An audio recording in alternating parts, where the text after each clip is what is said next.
নমস্কার বন্ধুরা, আমি তোমাদের রঞ্জিত স্যার। আজকে আমি লুসি গ্রে যে বেঙ্গলি সাবস্টেন্স সেটা আমি নিয়ে এসেছি কবিতাটি।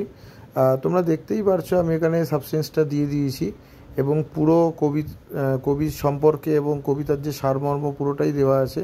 লুসি গ্রে উইলিয়াম ওয়ার্ডসওয়ার্থের লেখা। এটা একটা স্পর্শকারী কবিতা। এটা দ্বিতীয় সংস্কার, একটা অল্প বয়সী মেয়েকে নিয়ে লেখা।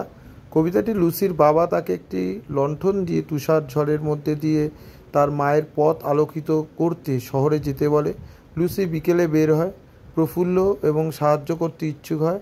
যাই হোক, ঝড় অকালে আসে, লুসি তার পথ হারায়। কঠোর পরিস্থিতিতে নেগেটিভ করার এবং শহরে পৌঁছানো তার প্রচেষ্টা নীরব প্রমাণিত হয়। সারা রাত ধরে তার বাবা মা তাকে খুঁজছেন, ডাকছেন, তাদের মেয়েকে খুঁজে পাওয়ার আশায় বিপরীতে আশা করছেন। কিন্তু ভোরবেলা তারা একটি পাহাড়ের ওপর দাঁড়িয়ে মুরুকে দেখে কাঠের যে একটা কাছাকাছি বাড়ি ছিল সেটাই তার ল্যান্ডমার্ক করে নেয়।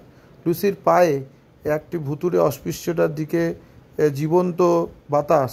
ঠিক আছে, উইলিয়াম ওয়ার্ডসওয়ার্থের এই লুসিকে কবিতাটির একটা গীতিনাট্যক কবিতা এবং যে চরিত্র একটি কাল্পনিক সৃষ্টি এখানে কবি গ্রামীণ জীবনের কঠোর বাস্তবের সাথে এখানে তুলে ধরেছেন এবং কবিতাটির প্রাকৃতিক ল্যান্ডস্কেপের পটভূমিতে তৈরি করা।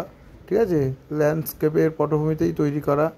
এছাড়া এখানে ওয়ার্ডসওয়ার্থের একটি সাধারণ পরিবেশের মিনি প্রায়শই তার রচনা মাদক এবং প্রকৃতির মধ্যে গভীর সংযোগ ওপর জোর দিয়েছে তুষার ঝড়ে। এছাড়া অল্প বয়সে একটা মেয়ের মর্মান্তিক কাহিনী, এখানে নির্দোষিতা, নির্লজ্জতা আছে। জীবনের ক্ষণস্থায়ী প্রকৃতির থিমগুলি অন্বেষণ করার একটি মাধ্যম হিসাবে কাজ করে। ওয়ার্ডসওয়ার্থের নিঃসঙ্গ ব্যক্তিত্ব শিশুদের একটি গভীর আবেগপূর্ণ প্রক্রিয়া। এর জন্য প্রকৃতির শক্তি এবং সৃষ্টিকে কবি এখানে তুলে ধরেছেন। অর্থাৎ জীবন মৃত্যু এইগুলো কিন্তু প্রকৃতির ওপরেই নির্ভরশীল, এটাই কবি এখানে বলতে চেয়েছেন।